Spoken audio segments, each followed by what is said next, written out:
Mensagens que edificam, ministradas pelo pastor Sidney Ferreira.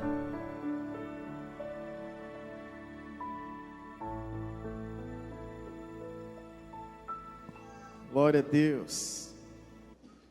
Eu quero convidar a amada igreja a abrir a Bíblia em 1 Pedro, capítulo 1, versículo 15 e 16. É onde está o texto bíblico que será justamente a narrativa da nossa reflexão. 1 Pedro, capítulo 1, versículo 15, versículo 16. Amém? 1 Pedro, capítulo 1, versículo 15, versículo 16. Louvado seja Deus por esta palavra. Assim está escrito: mas como é santo aquele que vos chamou, sede vós também santos em toda a maneira de viver, porquanto está escrito: sede santos, porque eu sou santo. Amém? Que palavra maravilhosa, né, irmãos?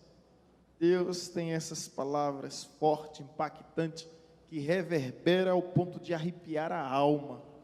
Olha, eu vou ler novamente o texto, onde diz: mas como é santo aquele que vos chamou, sede vós também santos em toda a vossa maneira de viver, porquanto está escrito: sede santos, porque eu sou santo. Louvado seja o Senhor por esta palavra, e que o Senhor ministre poderosamente em nossos corações. Eu quero aproveitar o ensejo do momento em que nós estamos vivendo, que por uma tradição é considerado a Semana Santa, né? E tantas costumes, tradições, superstições, simpatias envolvem essa semana. Mas eu quero aproveitar esse momento em que a mídia muito propaga, obviamente com seus interesses. Quero aproveitar esse momento para dizer uma grande verdade, para refletir sobre essa verdade, que Cristo Jesus não morreu na cruz para nos dar uma Semana Santa. É incrível como querem resumir, né, todo o sacrifício de Cristo a uma semana. Cristo morreu na cruz para nos dar, sim, uma vida santa na presença de Deus. O que Deus requer de nós não é simplesmente uma semana, mas uma vida de santidade. Santidade para Deus não é título. Santidade para Deus não é cargo eclesiástico. Santidade para Deus não se compra, não se comercializa. Santidade para Deus é uma graça nos concedida, que nos é concedida através da fé no Cristo morto, porém ressurreto dentre os mortos. Ele morreu a nossa morte para que pudéssemos viver a sua vida, e a natureza e a essência da sua vida é santidade. Deus, Ele é santo. E o extraordinário é como Deus sempre exigiu santidade do seu povo. Santidade aqui não é simplesmente um pedido. O verbo está no imperativo, denotando uma ordem: sede santos, porque eu, o Senhor, sou santo. E eu acho isso extraordinário, porque o padrão de santidade é o Senhor. Não é o padre, não é o pastor, não é o bispo, não é o papa, não é o apóstolo, mas é Deus. Sede santos, porque eu sou santo. Então Ele é a vossa santidade. A grande vossa santidade é o Senhor. Sede santos, porque Ele é santo. Deus é santo. Ele é o padrão, Ele é a referência. Isso significa que nós devemos aprender dEle. Ele é o referencial, Ele é o grande exemplo de santidade para as nossas vidas, porque todos os seres humanos, todo homem é passível ao erro. E se de repente você faz de um homem o seu ídolo e o coloca no pedestal da veneração, meu querido, você nunca conheceu a verdadeira fé. Tem muita gente cometendo essa loucura, mas santo é Deus, e Ele permite que a gente venha participar da sua natureza a partir da santificação. Pastor, o que é isso? É simples. Salvação é quando Deus nos tira do mundo. Santificação é quando Deus tira o mundo dentro de nós. Salvação é um ato instantâneo, repentino. Santificação é um ato progressivo, é um ato paulatinamente. Ou seja, não é de uma hora para outra. Eu posso dizer que hoje eu sou mais santo do que ontem, mas devo ser menos santo do que amanhã, porque amanhã eu tenho que ser melhor do que hoje. Amém? Deram para entender a equação aí? Então, crescendo para o alvo, para o prêmio da soberana vocação, esquecendo das coisas que para trás se fica, nós vamos rumo ao nosso propósito, que é Cristo Jesus. O texto nos diz, olha que beleza, que maravilha esse texto. 1 Pedro, capítulo 1, versículo 15. 1 Pedro, capítulo 1, versículo 15 e 16. Mas como é santo aquele que vos chamou, sede vós também santos em toda a vossa maneira de viver. Porquanto está escrito, sede santos, porque eu sou santo. Aquele que te chamou é santo. Santo é aquele que te chamou. Por isso, mas como é santo aquele que vos chamou, sede vós também santos. Como? Em toda a vossa maneira de viver. Deus requer santidade do seu povo em todo tempo, em todo lugar, em toda hora, diante de todas as circunstâncias. Volto a repetir, Jesus não morreu na cruz para nos dar uma semana santa, mas uma vida de santidade. Caso contrário, se pudéssemos alcançar a santidade através do nosso esforço, a sua morte logo seria em vão. Consegue compreender o que estou falando? Como é impossível alcançarmos a santidade através do nosso esforço, da nossa dedicação, porque não se trata de um mérito humano. Cristo teve que morrer por nós, e o seu sangue, ele vem justamente para nos santificar diante dos olhos de Deus. Essa é a nossa vocação, meu irmão. Santidade não é um título, é uma vocação cristã. As vestes sacerdotais, as estolas sacerdotais, onde o sumo sacerdote carregava na mitra, a mitra era a espécie de boina que estava sobre a sua cabeça, uma frase, e a frase era, santidade ao Senhor. Estava escrito justamente na fronte, na testa, santidade ao Senhor. Ou seja, o que era o sacerdote? Era o representante de Deus na terra. E a primeira coisa que Deus exigia desse representante era santidade ao Senhor. Não há como servir a Deus sem antes nos santificarmos em sua presença, sem antes buscarmos viver a santidade. De repente alguém pergunta, mas pastor, o que é a santidade? Bom, a santidade, a expressão santo, tanto no hebraico quanto no grego, nas línguas originais, nos vernáculos bíblicos, significa justamente separado. Esse é o sentido da palavra santidade. Separado, diferente. Deus está nos chamando para ser diferente em toda maneira de viver. Sede santo em toda vossa maneira de viver. Santidade é um estilo de vida. E se você deseja ser cristão, você tem que reconhecer que você precisa ser santo. Ter esse estilo de vida em toda a sua maneira de viver. E aí eu vi certa feita alguém dizer o seguinte, que santidade não pode nunca ser confundido com isolamento. Há pessoas que se isolam em nome de uma pseudo-santidade. Nunca foi santidade. Deus nunca nos chamou para o mosteiro. Deus nunca pediu para que o cristão fosse um eremita, um eremitão.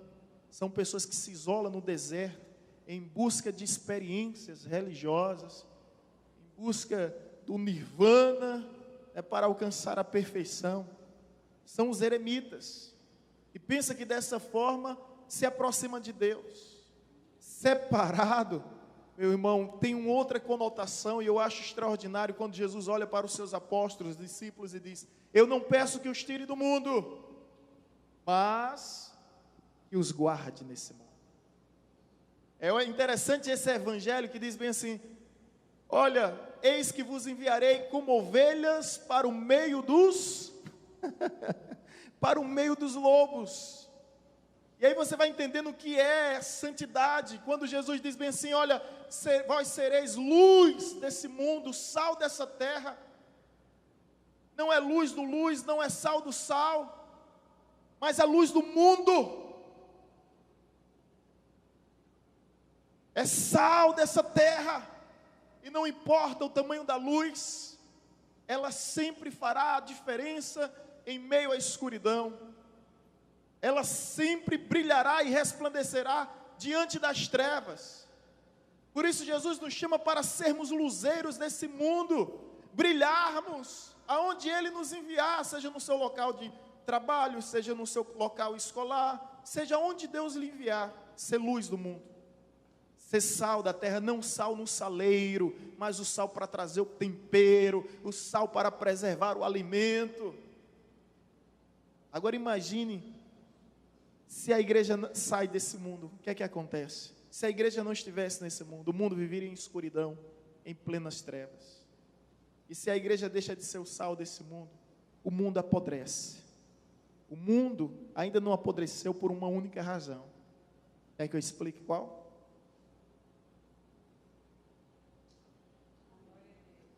Por causa de você, meu irmão. O diabo tem os seus representantes, mas Deus ainda tem suas testemunhas.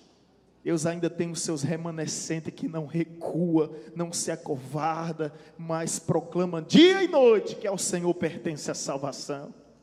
Esse é o povo santo, o povo barulhento. Hoje a irmã Juraci estava ouvindo uma canção, né? Onde está aquele povo barulhento? E fala justamente sobre o arrebatamento, que quando ocorrer, vamos sumir dessa terra, desaparecer. Alguns vão interpretar que fomos abduzidos pelos extraterrestres, alienígenas, vão interpretar dessa forma.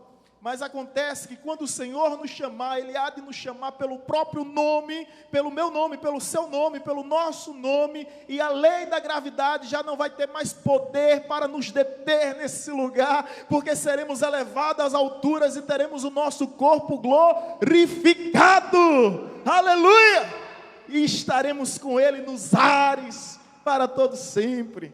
Aí o povo que ficar aqui vai perguntar: onde está aquele povo barulhento?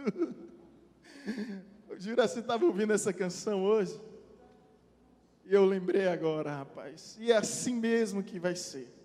Então, meus irmãos, o mundo ainda não apodreceu por causa de mim, por causa de você, por causa do povo de Deus. Somos luz desse mundo, sal dessa terra, é isso que a palavra nos diz, é isso que a palavra nos ensina, sermos santos em toda maneira de viver. Deus não te chamou como monge para ficar escondido no mosteiro. Não. Deus não te chamou para ser um eremita no deserto, nem um troglodita na caverna. Essa religiosidade é doentia. Essa religiosidade, ela é doentia. Você não foi simplesmente chamado para viver no monte em busca de Deus. Mas no monte de gente, no monte de pessoas, sim, fazer a diferença em nome de Deus. E essa é a oportunidade que Deus nos dá todos os dias, de sermos luz, de sermos sal. Talvez você pergunte: pastor, isso é possível? Bom, é possível porque Deus disse que era.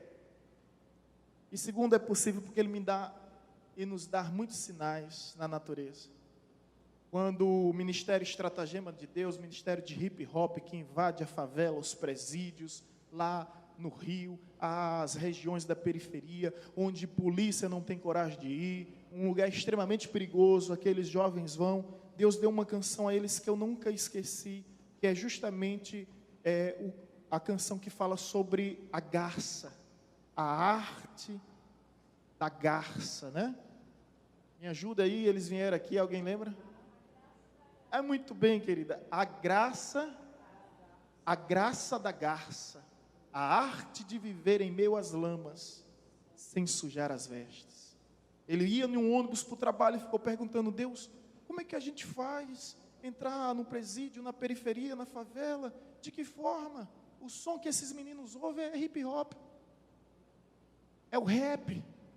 Ele disse: Senhor, tenho que de alguma forma me aculturar, me contextualizar. Lógico que tudo com prudência, que a gente não precisa se tornar um mundo para ganhar o mundo para Cristo, mas nós temos que ter a sabedoria do apóstolo Paulo, que diz: me fiz de judeus para ganhar os judeus, me fiz de grego para ganhar os gregos, me fiz de tudo para ganhar o máximo de pessoas possíveis. E ele diz que vai para o trabalho ver aquela garça no meio de uma lama, de um lamaçal terrível. Ele vê várias garças ali caçando. Ele fica impressionado. Quando ele volta, na mesma região, as garças ainda estão lá. E Deus disse a ele: o que você vê? Ele disse: Senhor, eu não estou percebendo. O que é que o Senhor deseja falar? E Deus disse: seja como a garça. A graça da garça, a arte de viver em meio à lama, sem sujar as suas vestes. E a garça está lá, no meio da podridão, no meio da sujeira, no meio de toda aquela nojeira, mas não permite que suas plumagens sejam contaminadas. Elas não sujam a sua plumagem. Da mesma forma somos nós, cristãos. Eu não sei se você já viu um lírio nascendo em pleno pântano. É a coisa mais linda. Existem diversas imagens que mostram isso aí. Um lírio em meio a um pântano. Como é possível, no meio de tanta podridão, diante de um lugar pútrido e fétido, surge um lírio? E aí Deus vai nos ensinando. Quantas coisas Deus não nos ensina. Então, sim, é possível sermos santos em toda a nossa maneira de viver. Basta tão somente viver por Deus e viver para Deus.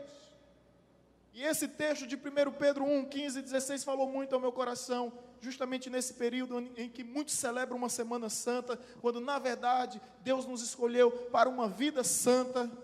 É incrível como a religião distorce as coisas, porque a religião coloca dias acima das pessoas, coloca dias como mais importante do que outros. Por isso que Jesus diz: olha, o homem não foi feito para o sábado, mas o sábado foi feito para o homem, porque essa é a tendência da religião. Os muçulmanos celebram a sexta-feira, os judeus, os judaizantes, adventistas celebram o sábado, o domingo pelos protestantes, pelos católicos. Mas nós que temos uma compreensão da Bíblia, do Evangelho, nós compreendemos da seguinte forma, como o apóstolo Paulo diz: uns fazem distinção entre dias e dias, outros julgam igual todos os dias, porque todos os dias é do Senhor. Se há algo que a lei exigia, era um dia de santidade. O Antigo Testamento, período veterotestamentário, exigia da pessoa um dia de santidade. Que dia era esse? O sábado. Mas quando você se depara com a beleza do Evangelho, você percebe que Deus não lhe pede um dia. Deus lhe pede cada segundo da sua existência. Caso contrário, não fará o mínimo sentido. Por isso que o apóstolo Paulo diz: uns fazem distinção de dias, mas outros julgam igual todos os dias. Porque o Senhor é digno de ser louvado em todo tempo, em todo lugar, em todo dia. Essa graça nos eleva a um nível de maior intimidade, de maior relacionamento com Deus, porque antigamente na lei o pecado é a atitude, o pecado é a prática. E a Bíblia nos diz que o adultério se configurava com a relação física extraconjugal. Aí era o adultério. Mas a graça, quem disse que a graça veio alisar, meu irmão? Quem disse que a graça veio massagear egos? Quem disse que veio? Não. A Bíblia nos diz que depois de João Batista, o reino de Deus é ganhado à força. Somente os que se esforçam apoderarão dele. Os irmãos estão entendendo? Amém? Somente os que se esforçam. Agora, na graça é diferente. Adultério não é simplesmente mais o ato pecaminoso, mas o simples olhar. Você já adulterou no seu coração. Você consegue entender a grande diferença do evangelho para a religião? Religião é um homem em busca de Deus, por isso que existem muitas, e a cada dia surge mais uma nova ideologia, uma nova proposta, apresentando uma nova esperança. Mas evangelho é Deus em busca do homem, por isso que ainda existe um só, e sempre haverá um mesmo. Essa é a grande diferença. Então a religiosidade nos invade, e aí fica essa hipocrisia, essa demagogia de Semana Santa. Eu não sei quanto a você, mas eu tenho uns cunhados que só a graça, e não querem beber uísque, não querem beber cerveja, mas nessa hora, nessa época, toma vinho, em nome da Santíssima Santidade. Toma um vinho, se embriaga, e aí? Semana passada ele disse bem assim: pastor, tem uísque aí. Olha, ainda ironiza comigo. Pastor, tem uísque aí, ano passado, né? Aí eu disse: está aberto? Aí ele disse: está aberto. E assim, então pode fechar, porque aqui tem crente, rapaz. Mas é sempre ironizando, sabe? Aí não pode comer carne, não pode comer carne, não pode comer carne. Mas ao mesmo tempo, comete tantos erros durante essa semana, comete tantos... hipocrisia e demagogia. A realidade que eu espero que os irmãos entendam, e é o tema da nossa mensagem, é que Jesus não morreu para nos dar uma semana santa, mas para uma vida de santidade. Eu não sei quanto a vocês, mas aos 18 anos, eu fiz essa escolha. E eu fiz essa escolha porque eu cheguei a um momento em minha vida que tive total repugnância do mundo. Sei te explicar o que é isso. Eu tive repugnância, indignação com o mundo. As coisas do mundo já não me atraía mais, já não me envolvia mais. Com 18 anos, tive o prazer de entregar a minha vida para Jesus. E desde então, eu tenho aprendido a viver uma vida de santidade. Isso é algo que foi muito importante para mim, foi quando eu ouvi alguém explicando a seguinte questão, que é: os nossos pensamentos se transformam em nossas palavras. Nossas palavras se transformam em nossas atitudes. E as nossas atitudes revelam quem nós somos. Então, se a Bíblia diz, 1 Pedro 1,15, sede santo em toda a vossa maneira de ser. Aí eu me lembrei dessa frase que eu ouvi há muito tempo. Se você quer mudar sua natureza, se você quer mudar a sua essência, comece mudando seus pensamentos. Seus pensamentos e sentimentos determinam suas palavras. Suas palavras, suas atitudes. E suas atitudes há de revelar quem você é. Então, é um processo. E aqui seja bem-vindo para meditarmos sobre ser santo em toda maneira de viver, sobre uma vida de santidade. Primeiro lugar, primeira lição, uma vida de santidade nos pensamentos. Vamos controlar e dominar os nossos pensamentos. Vamos lá? Abra a Bíblia comigo em Filipenses capítulo 4, versículo 8. Seja rápido no gatilho, te dou 30 segundos e vira nos 30. Pam, acabou. Quem encontrou diz amém. Opa, uns 2 se salvaram, entre mortos e feridos, todos sobreviveram. Filipenses 4, 8. Os irmãos encontraram? Aqui, santidade nos pensamentos.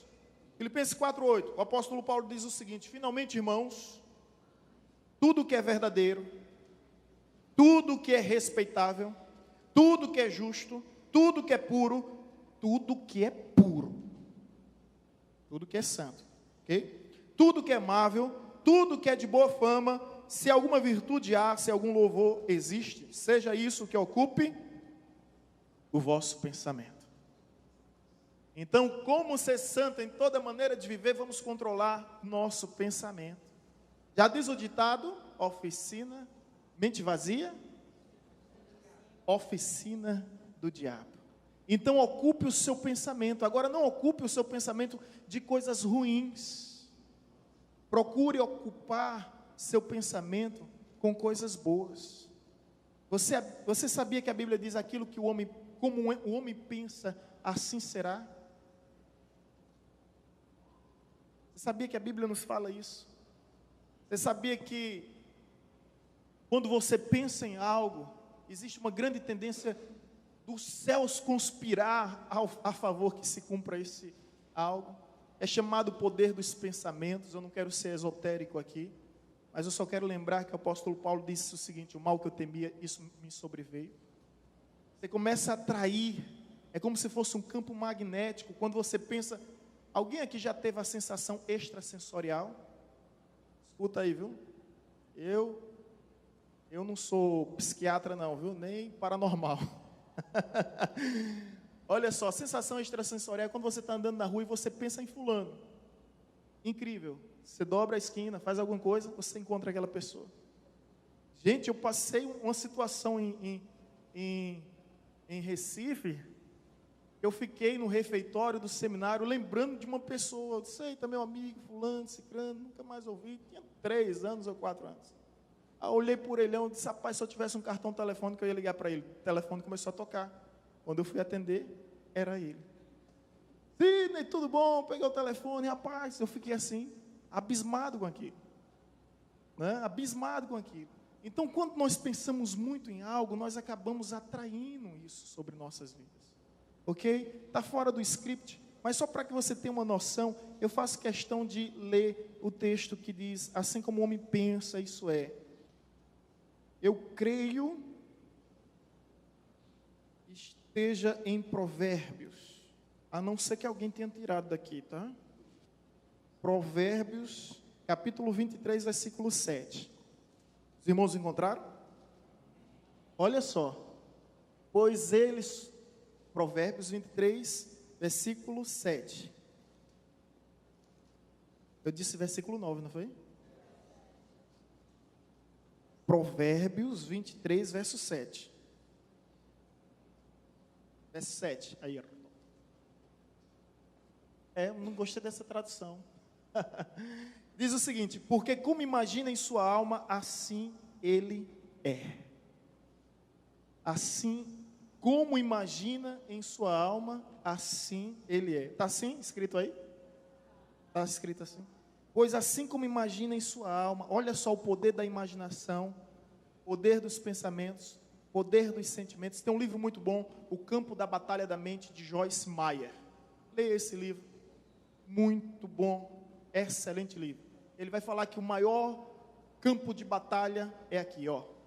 E quando os sentimentos e pensamentos estão aqui, ó, escuta só, irmãos, vê bem, quando estão aqui, na mente a gente consegue lutar. Mas depois que desce para o coração, é por isso que Jesus olha para Judas e diz: o que tem que fazer, faze-o logo.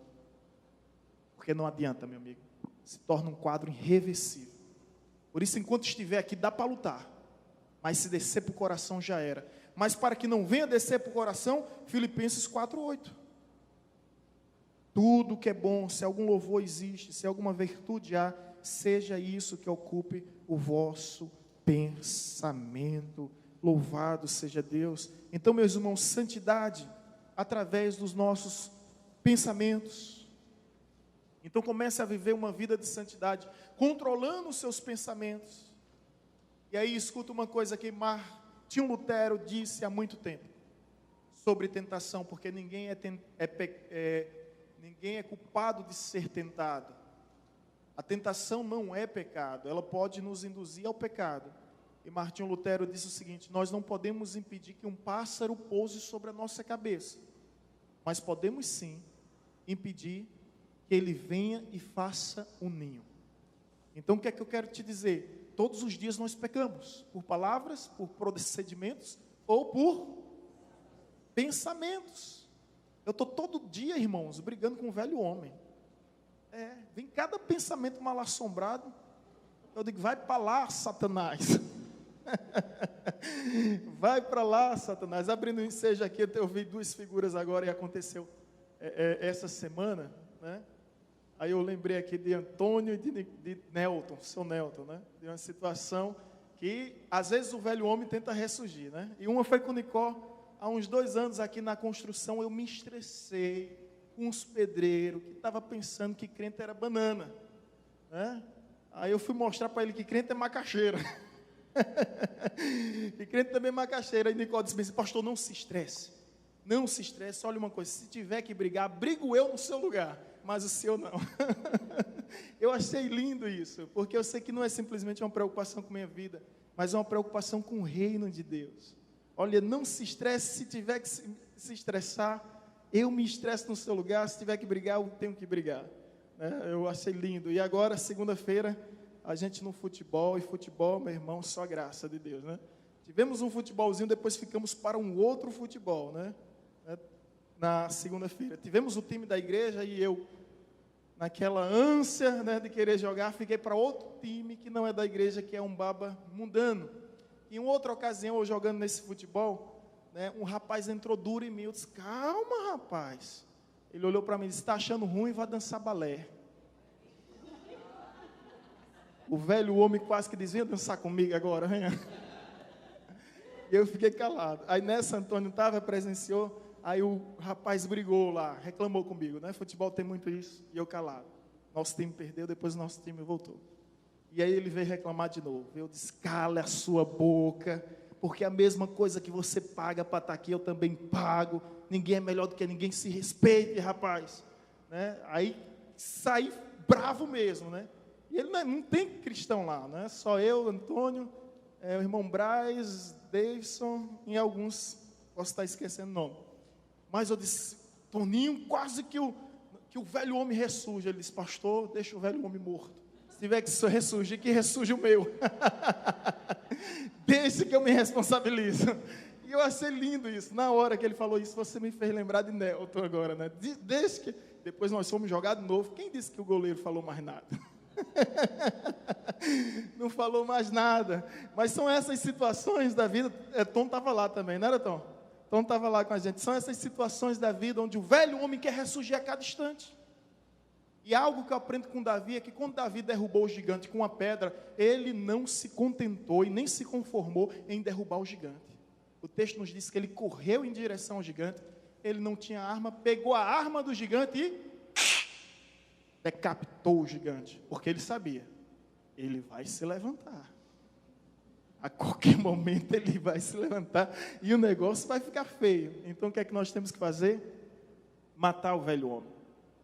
Não se contentar simplesmente em derrubá-lo, mas matar. Satanás é tão sujo, que ele tenta Jesus 3 vezes, irmãos.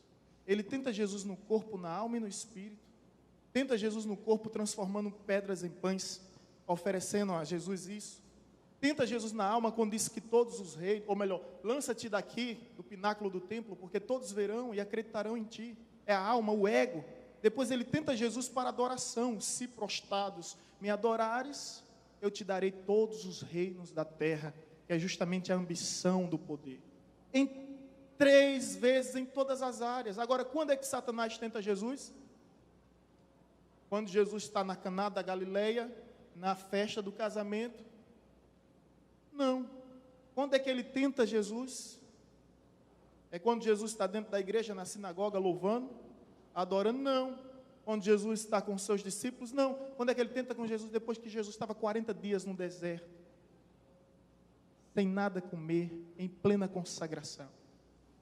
Ele tenta Jesus quando Jesus está no apogeu, no momento mais sublime e elevado da sua vida. Então, meu irmão, quer saber de uma frase que dizem por aí, eu acredito que é verdade? Quanto mais eu rezo, mais assombração me aparece. Isso é verdade, irmão.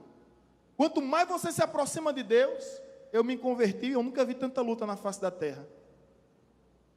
Minha mãe lembra, me converti, fui à falência, fechei a locadora que eu tinha, fui expulso por um amigo meu, que disse, não dá para você ficar mais aqui.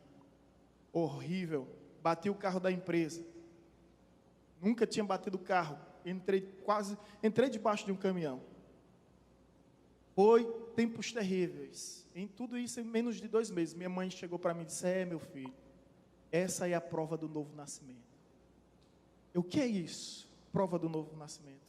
Justamente quando a gente se converte, Deus permite que a gente venha passar por algumas provações, para provar o nosso coração, não para que Ele venha saber, mas para que nós venhamos reconhecer se estamos ou não com Ele, se queremos ou não Ele.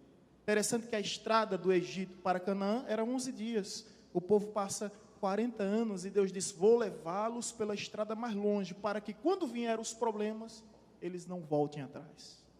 Às vezes Deus nos leva ao caminho mais distante, justamente para não nos fazer voltar atrás, justamente para fortalecer a nossa fé, para que nós venhamos estar firmes. Então, eu passei pela prova do novo nascimento, e até hoje eu percebo, quanto mais eu busco a Deus, mais lutas aparecem, mas não me desanimo, porque de uma coisa eu tenho total certeza, maior é o que está em mim, do que o que há nesse mundo.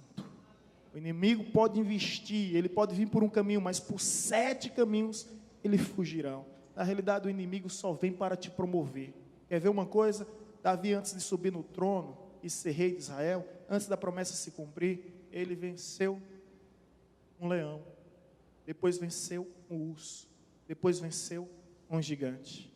Davi não sabia, mas o leão o preparava para o urso o preparava para o gigante, e o gigante estava preparando ele para o trono. Amém? Tudo é uma questão de estágio da vida que Deus vai permitindo que a gente venha passar para que nós venhamos crescer. Voltando ao assunto, seja santo em toda maneira de ser, seja santo nos seus pensamentos. Isso é tão forte, irmãos. Mas pastor, é incontrolável meus pensamentos, é incontrolável, e os pensamentos geram os sentimentos. Tenha cuidado.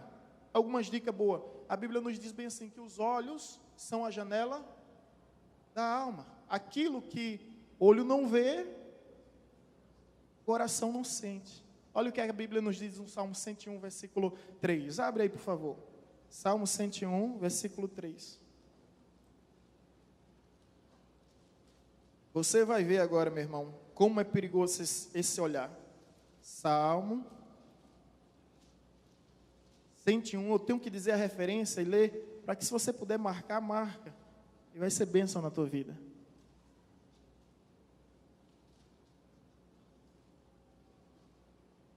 Cento 3. Vamos lá? O que é que diz? Não porei coisas torpes diante dos meus olhos. Olha só, não porei coisas injustas diante dos meus olhos. Há uma outra tradução que diz o seguinte: não colocarei coisas imundas diante dos meus olhos. Quem tem essa? Quem tem a expressão imundas? Alguém tem? Aqui na projeção diz torpe. Na minha tradução diz coisas injustas diante dos meus olhos. Aborreço o proceder dos que se desvia. Nada disso se me apegará. E coisas imundas. Então deixa eu te dizer como é isso. Olha só. O inimigo não precisa te tirar da tua casa. Através da tua casa mesmo, ele pode te levar para o inferno. Basta o controlezinho na televisão, do televisor, canal, da assinatura que você tiver, e mudando de canal. Os programas com maiores sensualidades possíveis. Hoje nós vivemos uma Sodoma e uma Gomorra. Basta olhar no celular, entrar no computador, um clique. E o que é que a Bíblia nos diz? Não colocarei coisas imundas diante dos meus olhos. É aí onde você tem que ter fé, força para repreender e não dar lugar ao mal. Sabe por quê, irmãos? Porque a Bíblia diz, é melhor, se o teu olho te faz pecar, isso não é literalmente falando, tá? Arranca e joga fora. Porque é melhor entrar com um olho só, cego no reino dos céus, do que inteiro no inferno. Então, vida cristã é uma vida radical. É uma vida de renúncia, é uma vida de entrega. Se alguém quiser vir após mim, negue-se a si mesmo. A si mesmo. Pegue sua cruz e me siga. Não pense que é um caminho confortável, a estrada ainda é curta, a porta ainda é estreita e não vai sofrer reforma. Vai ser assim, até Jesus voltar. Então, santidade é um estilo de vida. Controle seus pensamentos, cuidado com o que você vê. Cuidado com o que você assiste. Cuidado, porque muitos aí estão dizendo que estão navegando na internet, mas estão naufragando na internet. nas águas turvas da internet. É que qualquer você entra em um site, já está lá o apelo à imoralidade, o apelo à promiscuidade. Eu gosto muito de um site chamado combate.com. Eu gosto de assistir lutas de MMA. E quando a gente clica naquela porcaria, já aparece uma cena de sensualidade. Você vê que todo tempo nós estamos sendo bombardeados, e todo tempo nós temos que escolher a quem nós vamos servir. Então, santidade nos pensamentos. Porque, meu irmão, o pensamento está aqui, ó, mas se descer para aqui, ele se transforma em palavras. Vamos para lá. Santidade, em segundo lugar, santidade em palavras. Vamos abrir a Bíblia em Efésios capítulo 4, versículo 29. Efésios capítulo 4, versículo 29. Efésios 4, 29. Os irmãos ouviram? Ou melhor, os irmãos encontraram? Olha o que o texto diz: não saia da vossa boca nenhuma palavra torpe, e sim unicamente a que for boa para edificação, conforme a necessidade, e assim transmita a graça aos que ouvem. E não entristeçais o Espírito Santo, no qual foste selado para o dia da redenção. Não saia da vossa boca nenhuma palavra torpe. O que é palavra torpe? Pornofonia. Palavrões. Você sabia que a Bíblia diz que nós vamos dar conta de cada palavra frívola que um dia pronunciamos nessa terra? Então muda teu linguajar. Eu ainda acredito que o crente é diferente na sua forma de viver, de andar, de falar e até de se vestir. O crente é diferente. Então o texto vai nos dizer: santidade nas palavras, não saia da vossa boca nenhuma palavra torpe, pornofonias, palavreados, palavrões terríveis. Palavrão é como se fosse um torpedo no reino espiritual. É algo terrível. E o Espírito Santo, o texto, é interessante que o texto seguinte, né, Efésios 4, 30, o versículo 30 vai dizer: não entristeçais o Espírito Santo. E é terrível, porque se você não controla as suas palavras, meus irmãos, a Bíblia nos fala que a boca fala do que o coração está cheio. Aí, digamos, para a família, você chama a sua esposa de qualquer coisa, de qualquer nome, você chama o seu esposo de qualquer nome, amanhã seus filhos vão estar chamando os pais dessa forma, e vocês vão chorar: onde foi que eu errei, onde foi que eu errei, onde foi que eu errei? Não, foi você que ensinou seus filhos a ser assim. Casais que brigam com o outro: cala a boca, abestalhado, cala a boca, seu idiota. Amanhã os filhos estão dizendo: papai é um idiota, papai é um abestalhado, mamãe é um idiota, mamãe é um abestalhado. E os pais desesperados: meu Deus, o que foi que eu fiz? Você ensinou eles a ser assim. Eles aprenderam isso.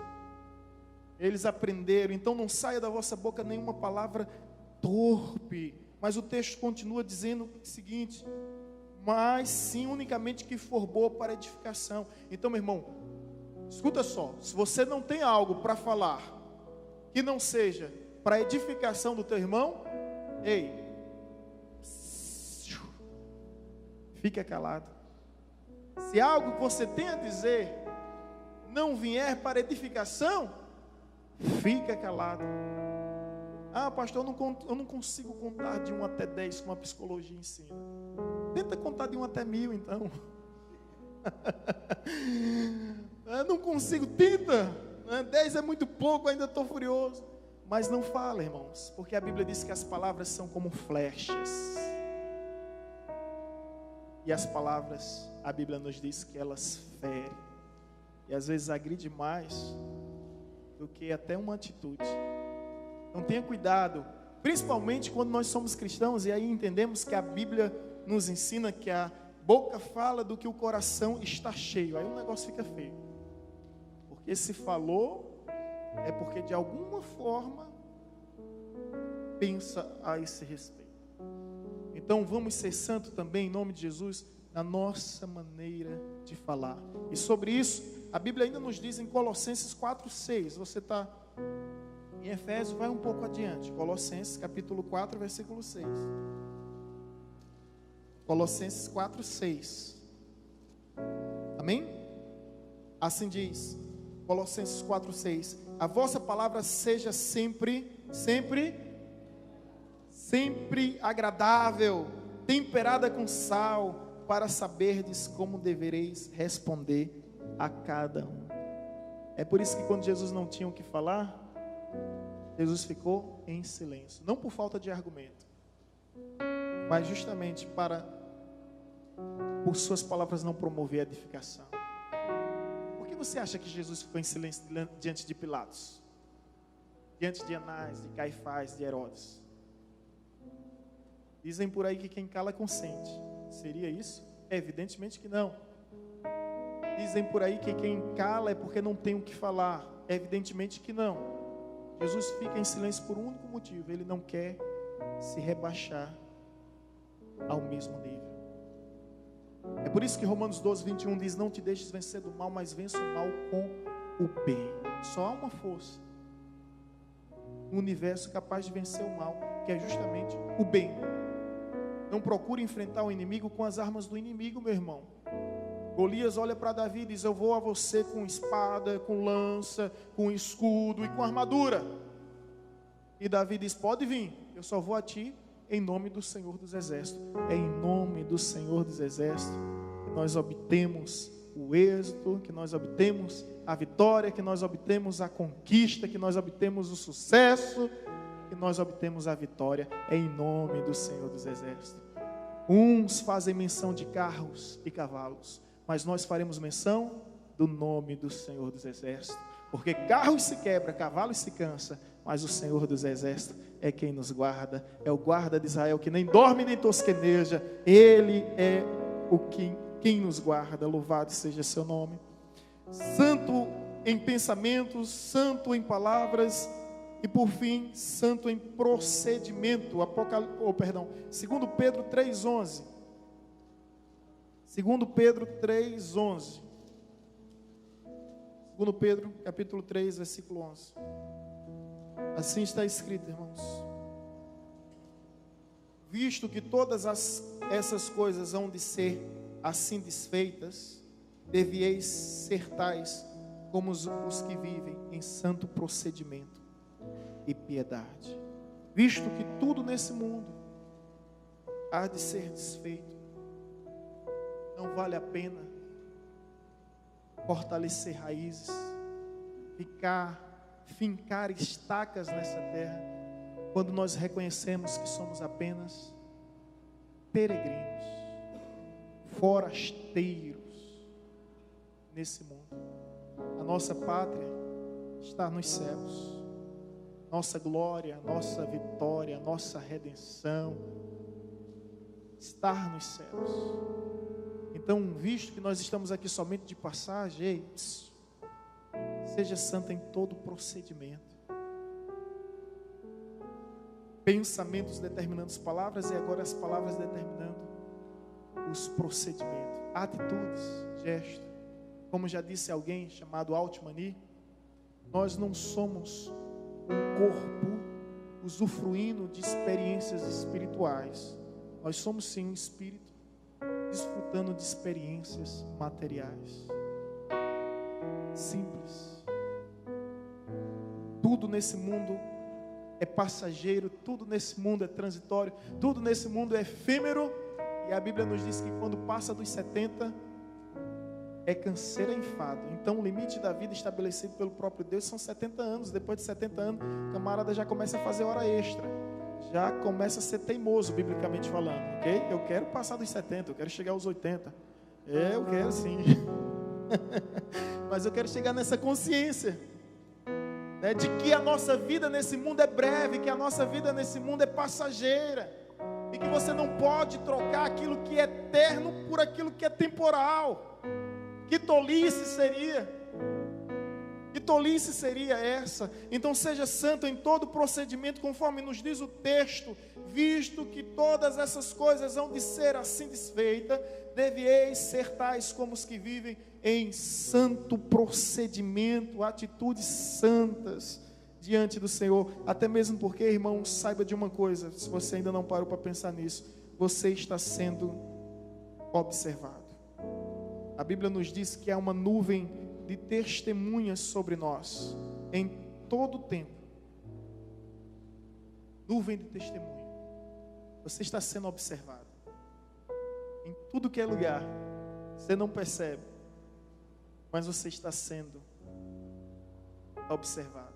E eu lhe digo mais, não simplesmente observado por crentes, mas também por não crentes, pessoas que são seus vizinhos, são seus amigos do colégio, da faculdade, seus colegas do trabalho estão lhe observando em tudo. Estamos sempre sendo analisados e avaliados. E como se não bastasse as pessoas, o mundo espiritual está nos observando. Você lembra quando Deus olha para Satanás e diz: Satanás, de onde vem? Eu venho de rodear a terra. O que é que Deus disse? Viste o meu servo Jó? Deus está o quê? Observando. E o que é que Satanás disse? Sim, eu vi. Deus e o diabo estão lhe observando. Anjos e demônios estão nos observando dia e noite e dia, sempre, em todo tempo, em todo momento. Estamos sendo observados. É o grande Big Brother.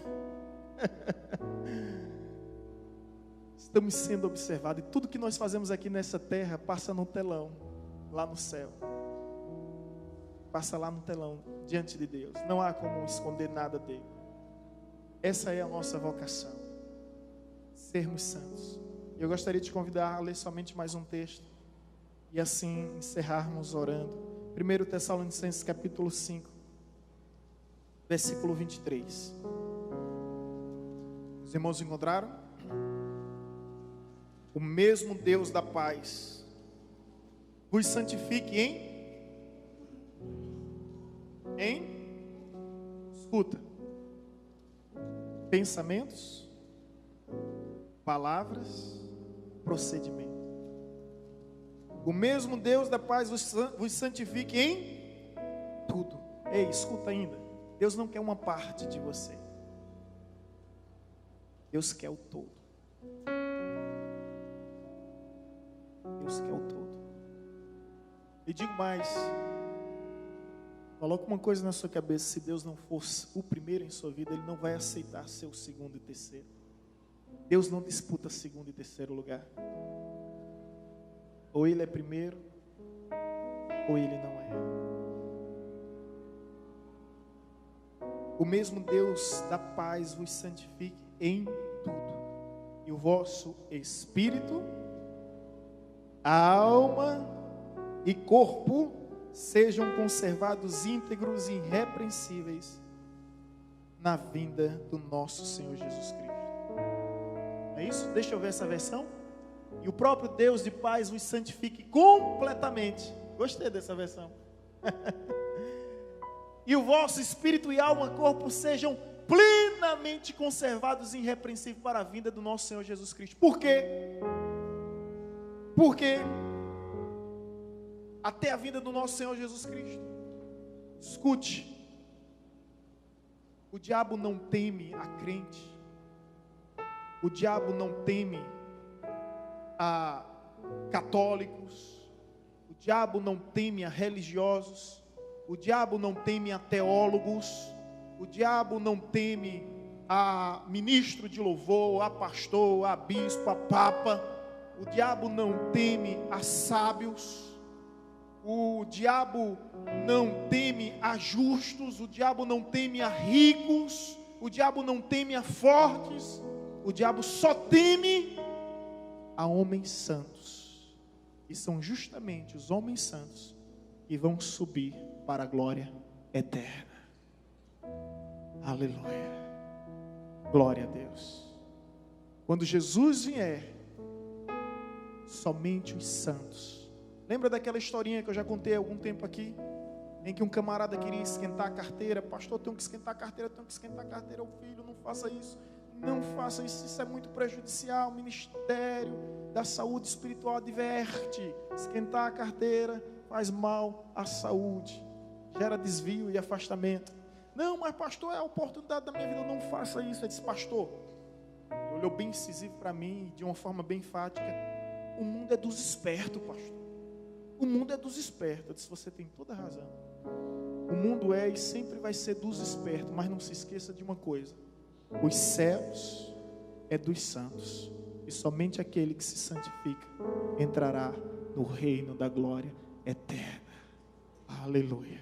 Quando Jesus vier, Ele vem buscar os santos. É por isso que o texto diz: e o próprio Deus de paz vos santifique completamente, o vosso espírito e alma e corpo sejam plenamente conservados e irrepreensíveis para a vinda do nosso Senhor Jesus Cristo.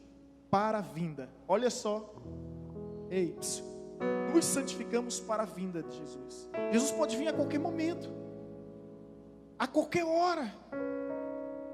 E quem vai ser você nessa história? A virgem prudente ou a virgem nércia? Quem vai ser você? Será que você tem conservado azeite suficiente para que a sua lamparina não venha se apagar? Quem vai ser você nessa história? Me perdoe, eu tinha dito que aquele seria o último versículo que eu ia ler, mas diante de uma situação como essa, eu me faz lembrar de mais um texto bíblico, porque, meu querido, se você não tem essa esperança, não vale a pena ser cristão. Se você não tem essa esperança, não vale a pena ser cristão. Que esperança é essa? 1 João 3,3, por gentileza.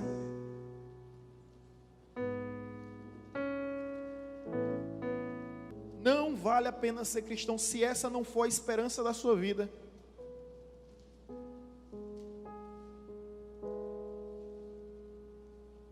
Os irmãos encontraram 1 João 3,3, diz o seguinte: e assim mesmo se purifica todo o que nele tem esta esperança, assim como ele é puro. Olha lá, e todo o que nele tem esta esperança purifica a si mesmo, como ele é puro. Sede santo como ele é santo, sedes puro como ele é puro. Olha o texto, o versículo anterior: amado, agora somos filhos de Deus e ainda não se manifestou o que haveremos de ser. Sabemos que quando ele se manifestar, seremos semelhante a ele, porque haveremos de vê-lo como ele é. E assim mesmo se purifica todo que nele tem essa esperança, e assim como ele é puro. Você está conseguindo entender o que eu estou querendo falar aqui? Posso ouvir um amém de quem está entendendo?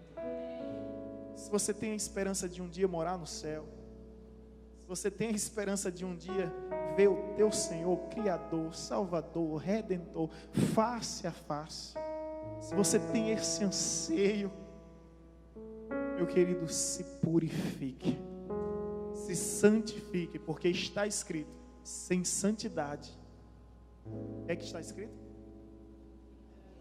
Muito bem, sem santidade ninguém verá Deus.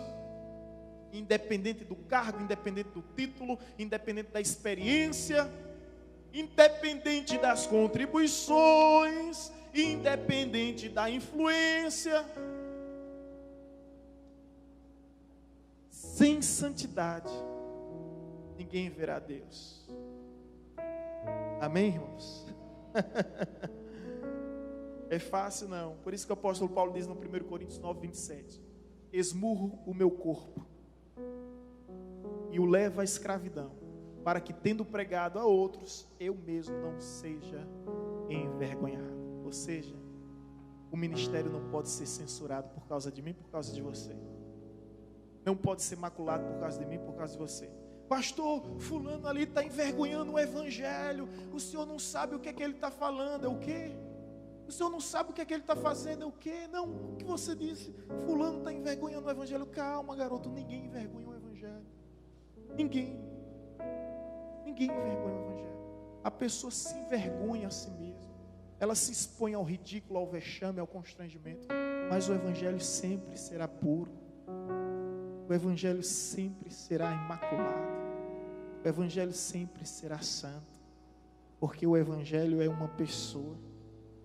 E essa pessoa é a mesma que venceu a morte, está à destra de Deus, intercedendo por nós, e que um dia voltará para nos buscar.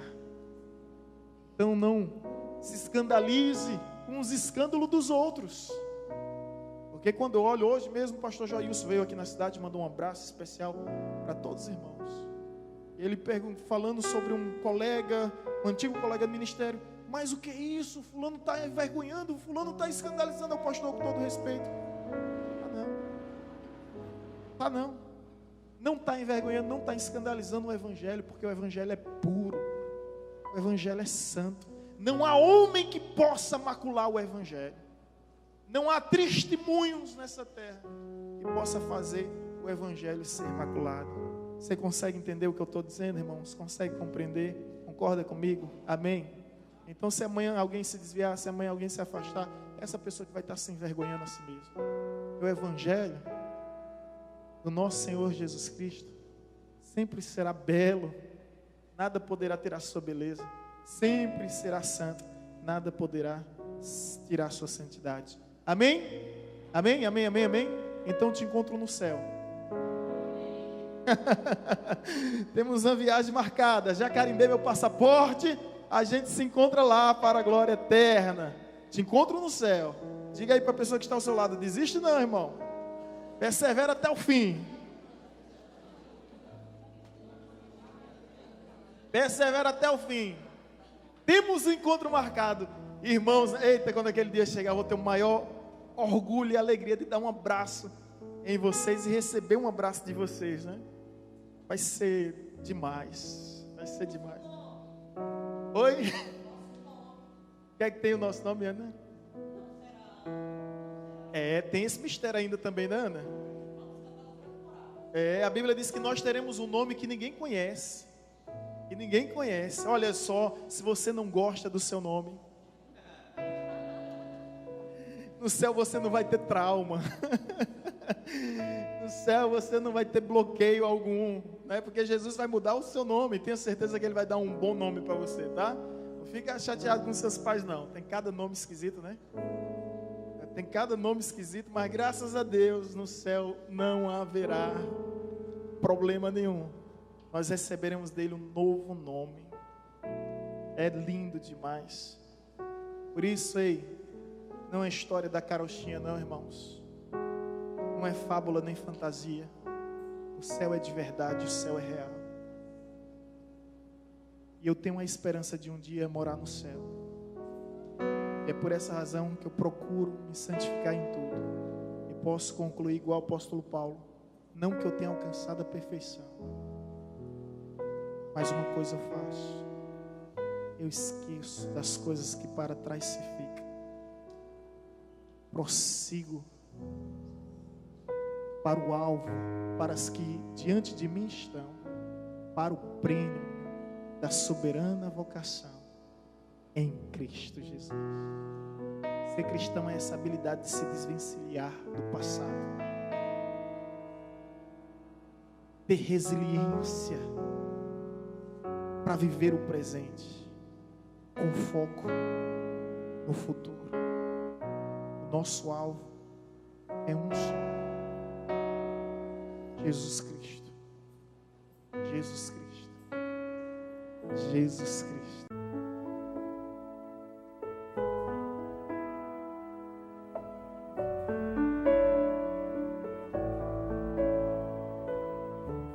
Você acabou de ouvir uma mensagem ministrada pelo pastor Sidney Ferreira, da Igreja Batista Evangelizadora.